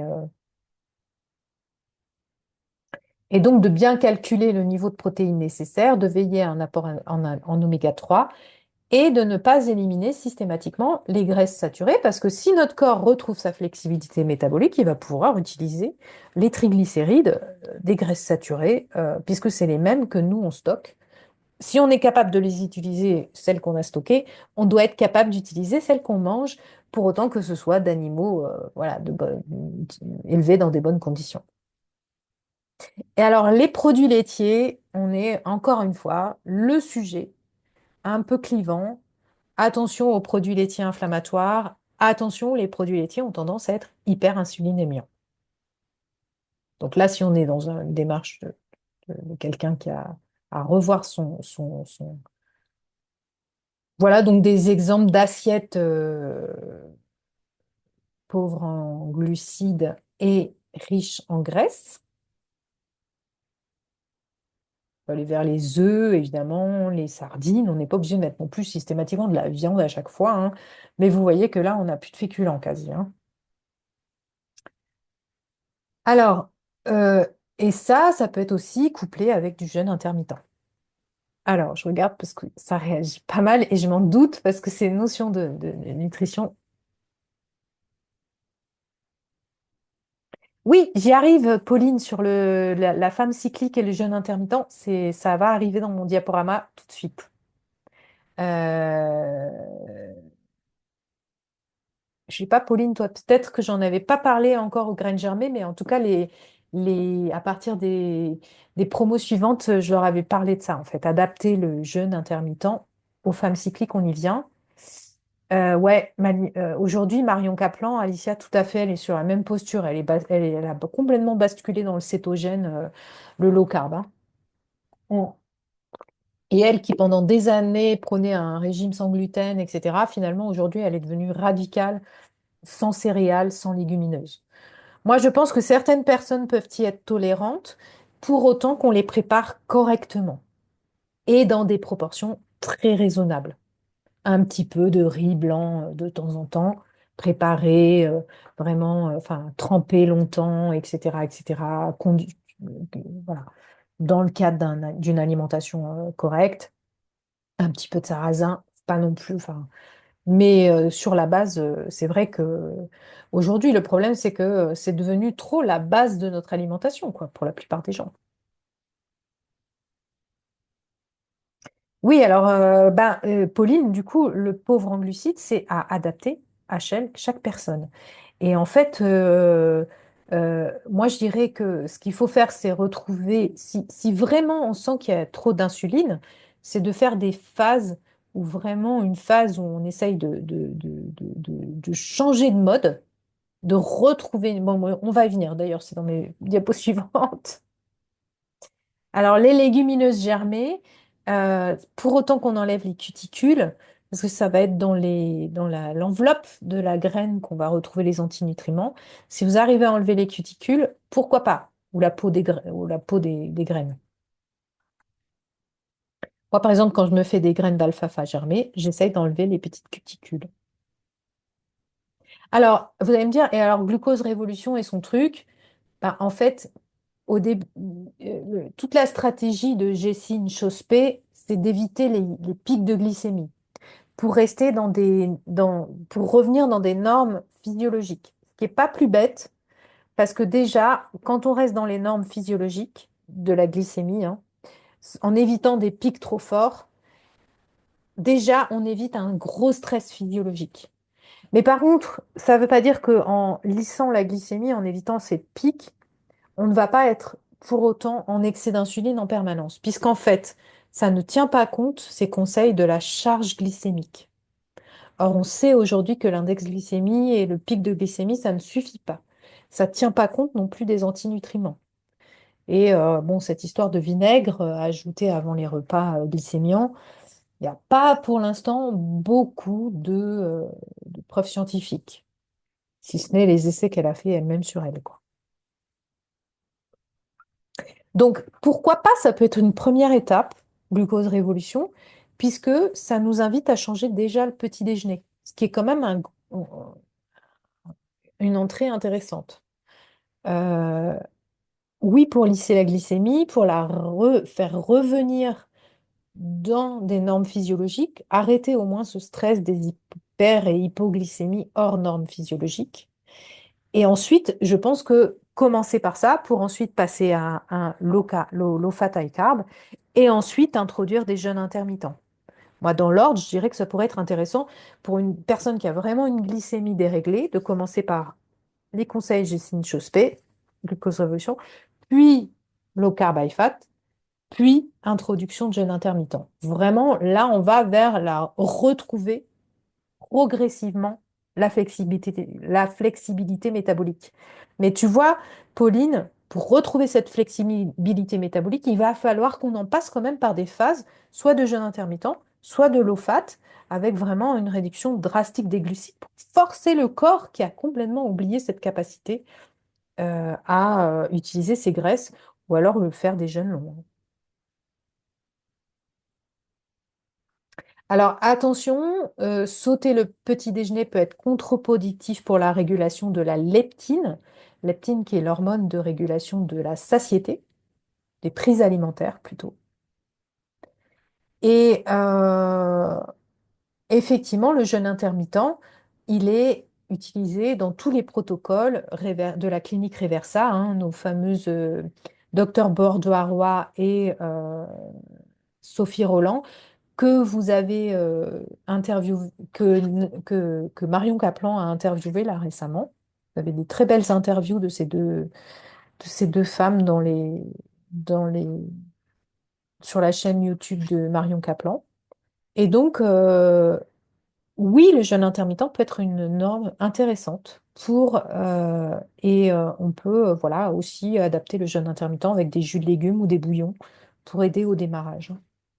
Alors oui, adapter le jeûne intermittent à son cycle, c'est-à-dire attention de ne pas en faire des trop drastiques pendant la phase lutéale, sinon on risque d'avoir une mauvaise phase lutéale. Et je vous ai mis le protocole du docteur Mindy Peltz, parce que c'est elle qui a fait les travaux les plus intéressants sur jeûne intermittent et cycle féminin. Alors, c'est basé sur des études scientifiques, elle fait un peu des extrapolations. Hein, Mildy Pence, des fois, elle va un peu loin dans l'extrapolation d'études scientifiques. Des fois, c'est controversé. Mais au moins, je trouve que c'est un auteur qui a posé la question du jeûne intermittent et du cycle féminin en y apportant une réponse qui semble assez cohérente. Et euh,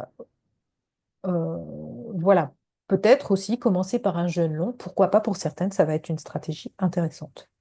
Donc voilà le protocole du docteur Mindy Pelt sur adapter son jeûne intermittent à son cycle.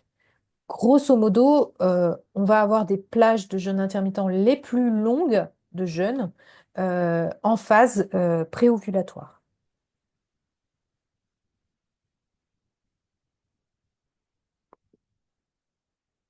Donc ça, c'est le jeûne intermittent de 13 heures, puis on passe, voilà. On, on- on va carrément aller sur un jeûne intermittent où on saute le dîner en phase voilà, préovulatoire. Après, quand on passe vraiment dans la phase ovulatoire, on réduit le jeûne intermittent. Donc, on ne fait pas de jeûne intermittent drastique pendant les règles, hein, J1, J4. Là, on fait une prise de repas normale. J5 à J10, là, on peut, et notamment la phase où on a beaucoup d'hormones, va être vraiment favorable à l'activation de l'autophagie.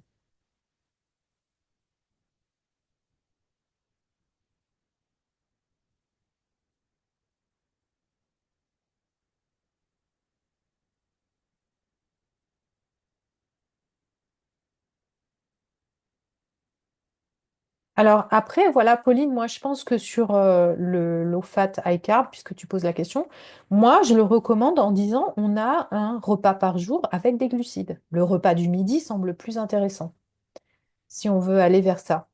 Et donc le repas le matin, on va essayer de ne pas faire monter notre glycémie dès le matin. Si on, là, je reviens un peu en arrière sur notre alimentation pauvre en glucides. Je suis pas allée très loin là-dessus. Mais pourquoi pas dire le petit déjeuner, évitons de mettre des glucides. Le repas du midi, aujourd'hui, moi, c'est comme ça que je le conseille. On met les glucides parce qu'en plus, on sait que dans l'après-midi, ça va être utilisé si on a une activité physique ou mentale. Et le soir, on évite les glucides, du coup, à nouveau. Et le soir, c'est le repas le plus léger, voire on tend vers un jeûne intermittent du soir. Une fenêtre, en fait, qui s'arrête vers 18-19 heures. Voilà. Donc là, en fait, là, elle propose deux protocoles, un qui est pour les débutantes et un pour ceux qui sont un peu plus avancés et qui peuvent. Donc là aussi, vous voyez, il y a une notion de progressivité. Demandez pas à vos clientes d'aller directement sur un jeûne intermittent très drastique. Allez-y progressivement. On peut aller voilà, faire un accompagnement pour retrouver une flexibilité métabolique et introduire des jeûnes intermittents au fil du temps. Et sans oublier que la régulation de la leptine va nous y aider. J'insiste et je redis tous les conseils chronobiologie. Se coucher tôt va aider à cette régulation de la leptine quand on va perdre du poids aussi.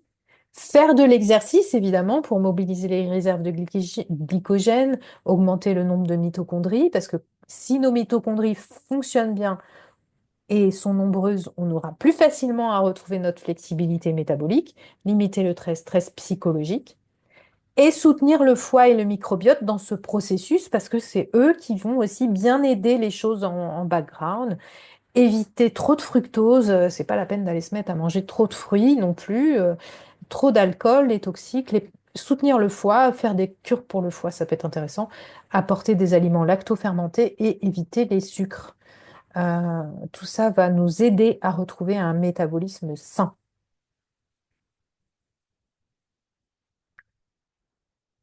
Voilà, voilà les ressources des derniers. Moi, vraiment, on est dans les livres. Alors, à part le livre du docteur Mindy Pels, qui commence à dater un peu, et celui de Elizabeth Wright, dont je vous ai passé une synthèse qui date aussi un petit peu plus longtemps, et notamment sur l'intérêt d'apporter du gras pendant la ménopause. Je ne sais pas si vous avez eu le temps de le lire, la synthèse. Mais sinon, ces deux autres bouquins, c'est vraiment les derniers livres les plus intéressants, les plus récents. Le grand livre de la santé métabolique donc du docteur Evelyne Bordua-Roy et Sophie Roland. Et le docteur, si vous vous intéressez à la santé mentale, du docteur Georgia Head. Et elle a fait on trouve pas mal de vidéos de ce docteur sur Internet. Donc voilà, voilà. Dont j'ai tenu 1 heure et demie pile pour cette masterclass. Voilà, c'est ça en fait, Isabelle. Tout à fait. Alors, donc ça, ok, ça c'est les protocoles pour les femmes cycliques. Pour les femmes ménopausées, et on évite les jeûnes longs pendant la phase lutéale. C'est vraiment le principe de base, hein. Et pendant les règles.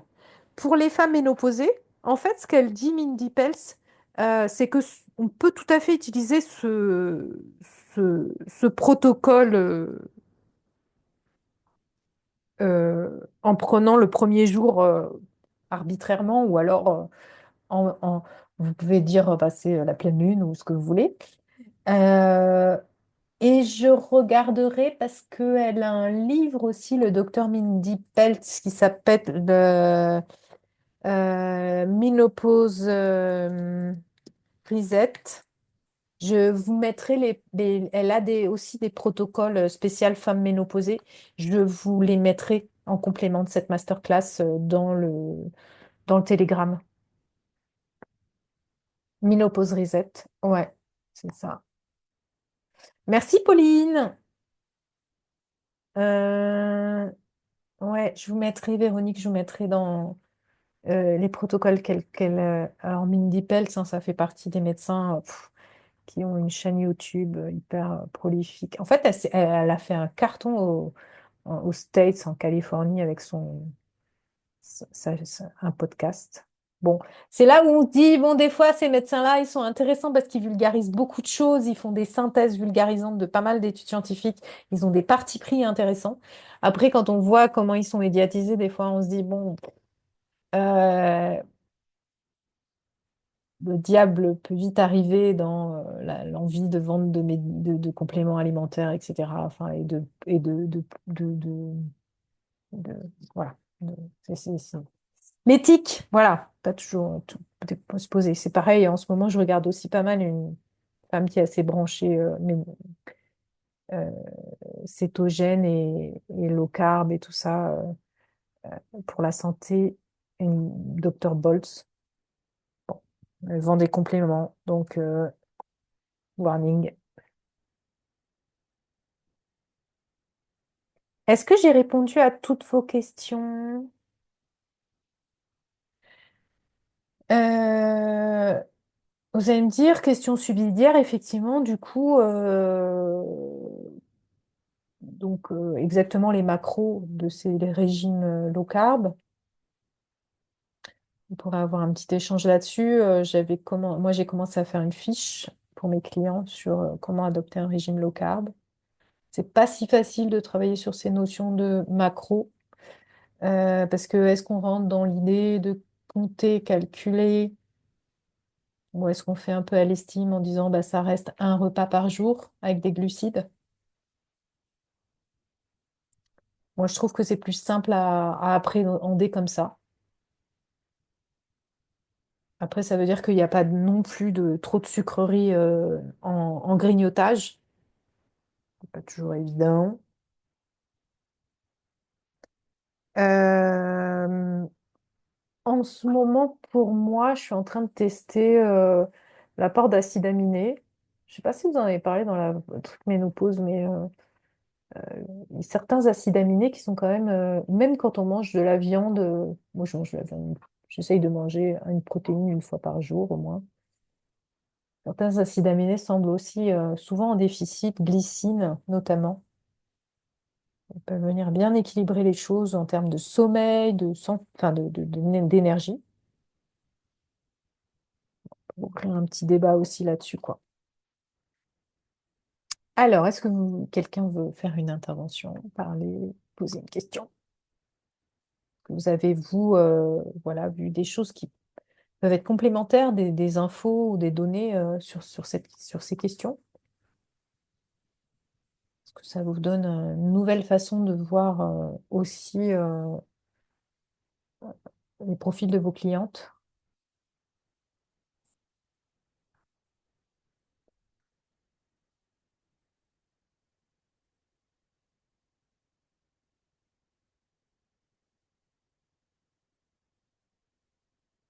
Bon, c'est vrai que très clair et très concret. Merci Alicia. J'espère que ouais, je sais. Ok, super Véronique. À la prochaine. Euh, euh, voilà. Bon, c'est vrai que à chaque fois, je me rends compte que mes masterclass, elles sont assez denses, quoi, hein. Mais bon, normalement, vous avez le niveau pour suivre. Ça devrait être aussi sur certains aspects, des rappels. En même temps, d'approfondir aussi, de se poser des questions sur le lien entre les hormones. Parfois, on a vu les choses chacun dans son secteur, puis là, tout d'un coup, de dire ah tiens, effectivement, ça peut avoir une. Vous avez vu la démonstration? Je ne sais pas ce que vous avez pensé, la démonstration du médecin fonctionnel là sur TikTok. Euh, Tout à coup, moi, enfin, en regardant ça et tout ça, parce qu'avant, j'ai pas vraiment fait ce lien, tu vois, entre dérèglement métabolique et problème de thyroïde. Et tout à coup, ben, il y a un nouveau lien qui se tisse. Et du coup, ce que je vous disais parfois en précédemment, en vous disant, bah oui, quand il y a un problème de thyroïde, on commence par travailler là-dessus parce que bah, ça peut venir d'un surmenage, ça peut venir, etc. Mais là, en fait, à travers cette notion de stress physiologique, en fait, on se dit que travailler sur la santé métabolique des gens, c'est indispensable en fait. Et comme nous, on est hyper Je veux bien légitime. intervenir, moi. Ouais, vas-y Isabelle, parce que sinon je suis en train de parler toujours. Ouais, non, non, mais je rebondis sur ce que tu disais. En fait, moi, j'ai fait pas mal de consultations là ces derniers temps dans le cadre des jeunes, hein. Et bon, c'est des personnes donc normalement qui jeûnent régulièrement, qui mangent quand même plutôt pas trop mal. Et en fait, je me rends compte qu'elles font des erreurs qui sont pas énormes, mais qui sont continues. En fait, tu vois, elles vont bien manger, mais par exemple, il y en a qui vont manger des yaourts tous les jours. Euh, Elles ont quand même alors il y en a aussi qui oublient qu'en effet le matin c'est plutôt salé et pas sucré et elles ont du mal à voir comment dire, leurs excès ou leurs défauts, enfin là où ça ne va pas. Et c'est vrai que quand on fait une consultation, qu'on va dans le détail, là elles se rendent compte qu'en effet, ah bah, elles finissent par dire, ah bah oui, en effet, je mange peut-être beaucoup trop de yaourt, un ou deux par jour, c'est beaucoup sur 7 jours en fait. Et c'est pas, enfin, en tout cas dans le public que j'ai moi aujourd'hui, elles sont pas parfaites, elles connaissent les normes, mais des fois il y a des moments aussi où elles dérapent en fait, et elles ont du mal à retrouver le bon, la bonne régulation en fait. Donc c'est vraiment parfois juste un petit coup de main, c'est pas grand chose. Alors pour des publics déjà avisés, hein, mais malgré tout, c'est enfin voilà, c'est pas quand même simple au quotidien de continuer à manger sainement, correctement. Et tu l'as dit à un moment donné, alors moi je vois là où j'étais, elle conseillait plutôt de manger les glucides le soir, tu vois. Bon, moi je vois que les glucides, ça me convient pas du tout en fait. Donc c'est vraiment à trouver. Et je vois moi aussi qu'en mangeant de la viande, enfin en tout cas des protéines tous les jours, ça me convient pas non plus. Donc j'ai vraiment du mal encore à trouver ce qui pourrait me correspondre parce que je le vois, hein, j'ai un excès de transpiration dès que je mange trop de viande.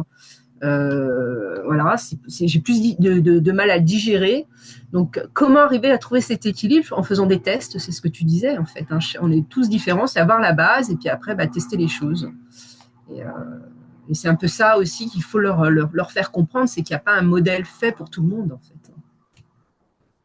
Voilà ce que j'avais envie de partager parce que ça m'a fait un peu réagir ce que tu disais et je me retrouvais dans ce que tu disais en fait. Ah, super, merci Isabelle. Ouais, merci. Surtout que je l'ai à peine évoqué, mais bah, c'est le. Vous verrez si vous regardez la vidéo. Je vous ai mis une vidéo en lien en disant, bah tiens, cette vidéo, elle est assez pédagogique pour comprendre comment on rentre dans la résistance à l'insuline. C'est un médecin français, mais qui est parti s'exiler parce qu'il n'arrivait pas à exercer comme il voulait en France et qui parle beaucoup, voilà, de cétogène et tout ça. Et il fait le lien à un moment donné entre euh, les produits laitiers, euh, terrain auto-immun, hypothyroïdie et hyperinsuline et prise de poids. Donc, mais encore une fois, hein, je vous ai mis aussi ce grand schéma pour vous montrer la complexité des choses. C'est qu'à un moment donné, on essaye d'avoir une appréhension. Euh, on pense qu'on va essayer de tout appréhender en termes de médecine fonctionnelle, mais bon, on a nos limites aussi hein, quand on voit la complexité du corps humain. Et ce qu'il faut aussi retenir, c'est que même si on n'arrive pas à tout comprendre, nous, on a quand même notre capacité à agir sur une hygiène de vie avec des bases solides. Finalement, aujourd'hui, il semble converger sur voilà, la gestion du stress, l'exercice physique et une alimentation, avec juste la nuance que sur l'alimentation, euh, aujourd'hui, il y a un peu entre ce qu'on peut penser être une alimentation complètement saine, euh, euh, naturelle, et ce qu'on a comme, comme vraiment angle d'approche santé métabolique, de plus en plus, ben, avec, effectivement, on a introduit cette vigilance aux féculents et peut-être aux antinutriments aussi, quoi. Ce qui est vraiment les apports de ces dernières années. Moi, je veux dire, j'aurais fait cette masterclass il y a 3 4 ans, je savais même pas que ça existait, l'alimentation cétogène, quoi. Et les low carb. C'est vraiment très récent et on est dans cette mouvance-là, donc attention aussi aux mouvements trop de mode, hein. Des fois, Marion Caplan, moi, je l'aime bien, mais des fois, je me dis, elle surfe toujours sur les modes. C'est difficile parce qu'elle fait des grands coups de barre. Puis un jour, elle va parler de ça parce que c'est à la mode, du microbiote. Puis le lendemain, elle va parler de ça parce que c'est... Mais en même temps, quand je creuse le sujet en allant voir beaucoup d'autres sources, me dit qu'on est vraiment là-dedans. Et oui, tout à fait, Maëlle, j'ai pas trop fait le lien en fait aussi entre augmentation du cholestérol et des triglycérides, mais très clairement, en fait, c'est un lien avec trop d'insuline. Aujourd'hui, ça fait partie de ce qu'on appelle un peu le syndrome métabolique, en fait. Tout à fait. Donc, Et je dirais même sur les compléments alimentaires, c'est vrai que là, il y a une grosse mode sur les compléments alimentaires. Et j'en discutais justement avec la fameuse Laura avec qui j'ai travaillé la semaine dernière. Elle est très férue d'études scientifiques, c'est-à-dire que voilà, dès qu'il se pose quelque chose, elle va chercher, elle se renseigne, elle va à fond dans les recherches. Et là, elle me disait, je ne comprends pas en fait. Aujourd'hui, on nous dit oui, c'est important d'être dans les compléments alimentaires parce que notre alimentation est moins riche qu'avant. Mais elle me dit, impossible de trouver un document là-dessus. Elle me dit, je n'ai pas trouvé de document là-dessus. Donc, ça me pose la question de savoir qui est derrière tout ça encore. Est-ce que c'est encore l'industrie pharmaceutique qui surfe aussi sur la vague des compléments alimentaires? Enfin, c'est très questionnant, quoi. C'est vraiment intéressant. Je me suis dit, ah waouh, enfin, ouais, voilà, on peut se poser la question. Bien sûr qu'il en faut peut-être certains, mais pas à tout vent. Là, je pense à Guillaume Font. Ok, c'est super intéressant, mais il vend aussi ses compléments alimentaires derrière et c'est presque 40 € par mois, hein. Enfin, il a ses ou 35. il a ses propres compléments? Ah oui, il a sa propre entreprise de compléments alimentaires, hein. Ouais, ouais. Et c'est, je crois, à raison de. J'ai une copine qui le fait, hein. Moi, je suis allée le voir en conférence et il vend son truc, hein. Il a fait ses compléments avec Oméga, enfin tout ce qui peut concerner justement le mental. Et oui, quand tu t'abonnes, je crois que c'est à peu près 35 € par mois, quoi, à vie. Donc bon, voilà. C'était un peu ma réaction là-dessus. Mais voilà, vraiment, je crois qu'on peut se poser la question parce que c'est vrai qu'on a des aliments qui sont quand même de qualité quand on est dans du bio, du local. Enfin, il me semble que est-ce qu'on a vraiment perdu en nutriments? En tout cas, aujourd'hui, il n'y a pas d'études qui existent sur le sujet, quoi. Alors pour rebondir, Isabelle, Marion Caplan, elle dit que malgré que ce soit en bio, comme tous nos sols sont pollués, comme l'eau est acide, ça délave complètement les sols. Et donc même si c'est du bio, ce serait pas assez nutritif en fait.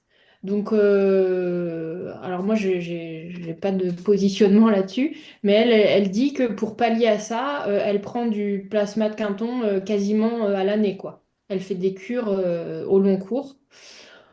Bon, après, C'est je sais Marion pas. C'est Caplan. vrai que je sais pas trop quoi en penser, ouais. Voilà, sur quoi bon, après, le quinton, c'est pas bien grave, j'ai envie de dire. C'est Ouais, pas très cher. ouais. Mais ça reste Marion Caplan. Enfin, sur quoi elle se base pour dire ça Mm, aussi, tu vois.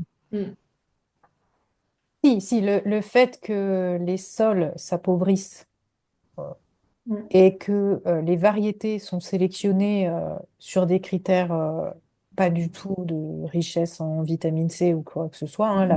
La comparaison d'une pomme d'il y a 100 ans et d'une pomme d'aujourd'hui en termes de quantité de vitamine C, c'est du 1/100, hein. Donc oui, oui, là, il y a vraiment un appauvrissement des aliments, ça c'est sûr, de la teneur nutritive des aliments. Mais nos sols, il n'y a qu'à voir, hein. Moi, je marche tous les jours dans la campagne, c'est une catastrophe. Les sols sont complètement anorganiques, quoi. C'est stérilisé, quoi. Mais oui, si, Guillaume Font, il a bien, je viens de regarder, il a bien Oui, une entreprise oui, il a bien une entreprise de oui, compléments. oui. Comment C'est ça s'appelle déjà? C'est joli son entreprise. Comment ça s'appelle? l'essentiel. Ah voilà, l'essentiel, c'est ça. Bah oui. Donc tu vois, moi, enfin voilà, ça me questionne, quoi. Ok, mais Ça ne veut pas dire qu'il faut tout jeter à la poubelle. non, non, Il fait non, des mais études scientifiques et des études cliniques qui sont ouais, ouais, tout à intéressantes. fait. C'est super intéressant, mais après, est-ce qu'il faut vraiment prendre ces compléments? Enfin, moi, je me suis un peu basée sur ce qu'il proposait et je me suis fait mon propre cocktail avec des choses un peu différentes, quoi. Mais pas que ça essentiellement, quoi. Alors après, peut-être avoir vraiment des pathologies. Il y a eu des choses de vraiment réalisées, hein, dans les hôpitaux, etc. Donc, pour les gens qui ont vraiment des problématiques mentales, oui, ça peut être super intéressant. Mm.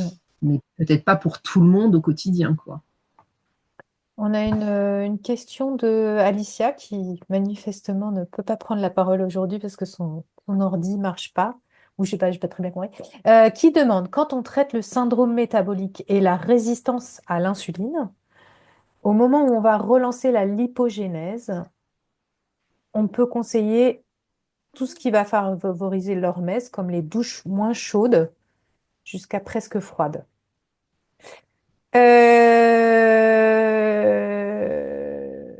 Oui, tout à fait. Alors, intéressant que tu dises douche moins chaude parce que moi, je pense que tout ce qui est hormèse dans le très froid pour des personnes dévitalisées, fatiguées, euh, ça peut être et stressées, ça peut être contre-productif. Donc, oui, douche moins chaude, pourquoi pas. Et surtout nos bains dérivatifs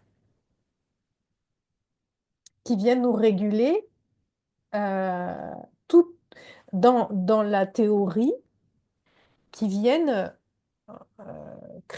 cryothérapie périnéale, qui viennent travailler sur la régulation des stocks de lipides, en fait, et de la nature des lipides. Donc, encore plus intéressant, bain dérivatif, tout à fait.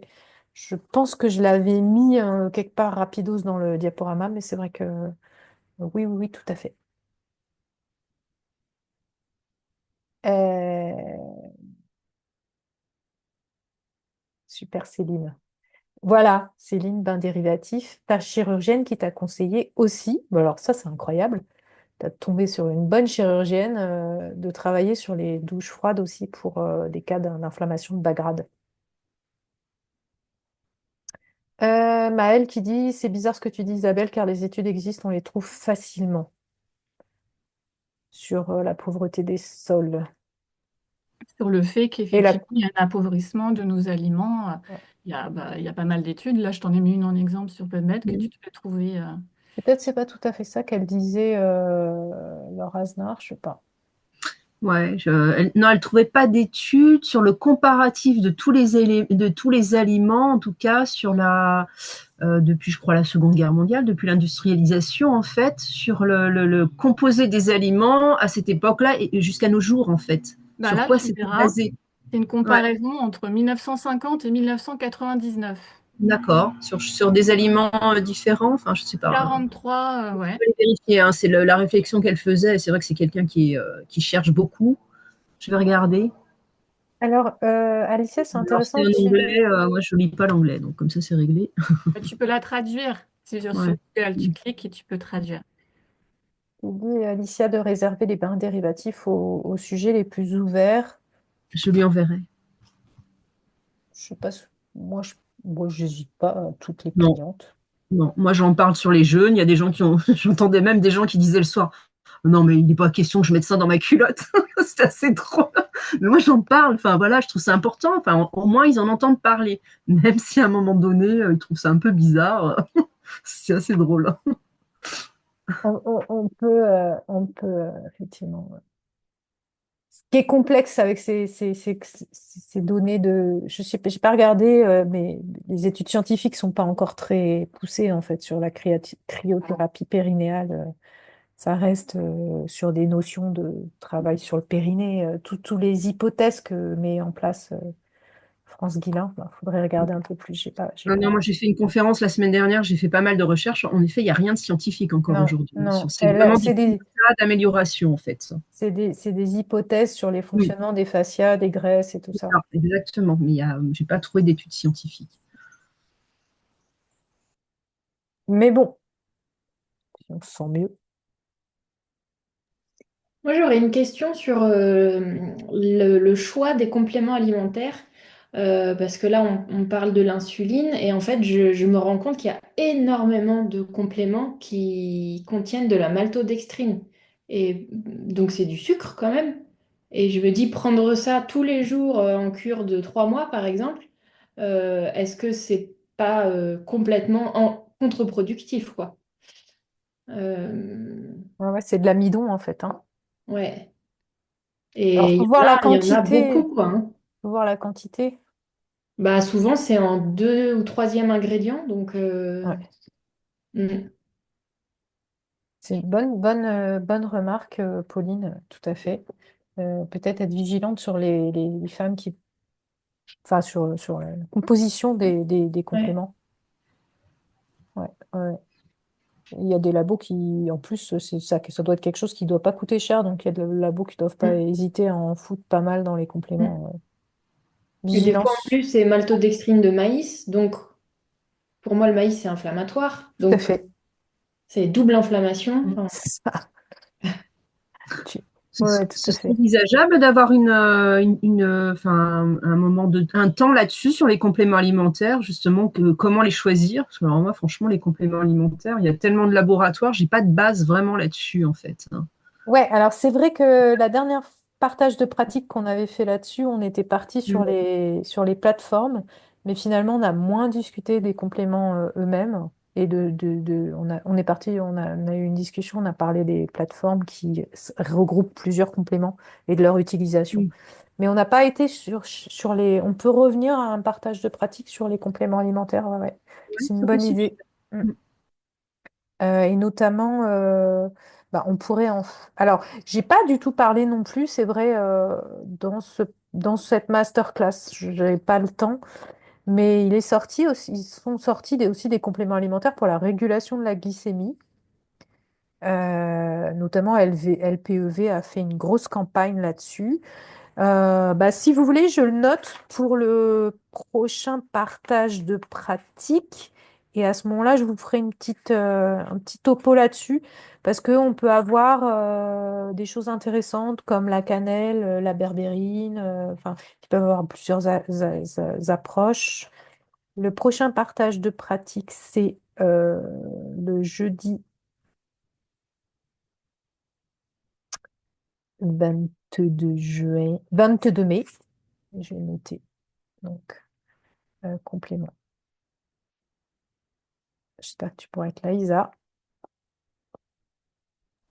Oui, je vais pouvoir être là. Super. Donc, du coup, partage de pratique sur comment on a choisi chacune de nos labos, s'il y en a vraiment une qui a des labos coup de cœur, pourquoi, justement, est-ce que c'est des histoires aussi d'additifs, parce que ça c'est quelque chose qui est hyper important, est-ce que c'est des histoires de qualité des plantes, est-ce que c'est des histoires d'éthique, est-ce que c'est des histoires de produits chouchous qu'on trouve là mais pas ailleurs, est-ce que c'est... Voilà. Mm. Super. Donc, ça peut être intéressant de partager là-dessus.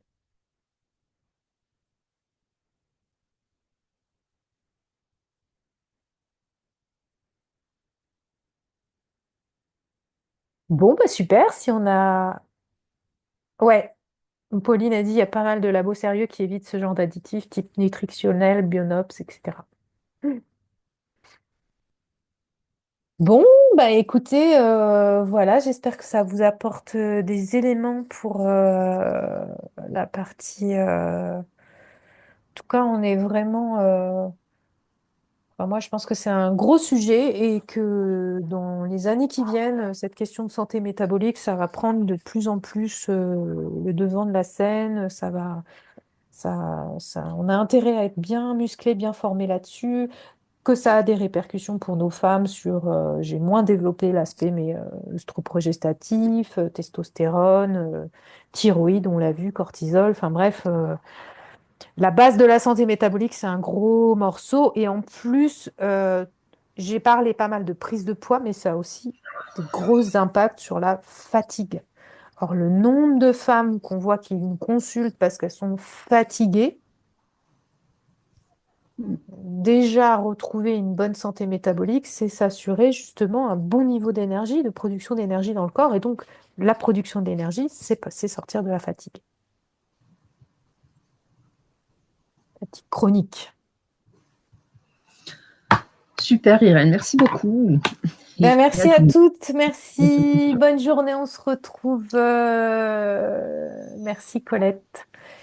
Et, des révisions approfondissements. On se retrouve à jeudi pour celles qui C'est ça, pourront. je le dis. À bientôt, belle journée à Ouais, tout le bon monde. après-midi. à bientôt, Merci. merci. Hop.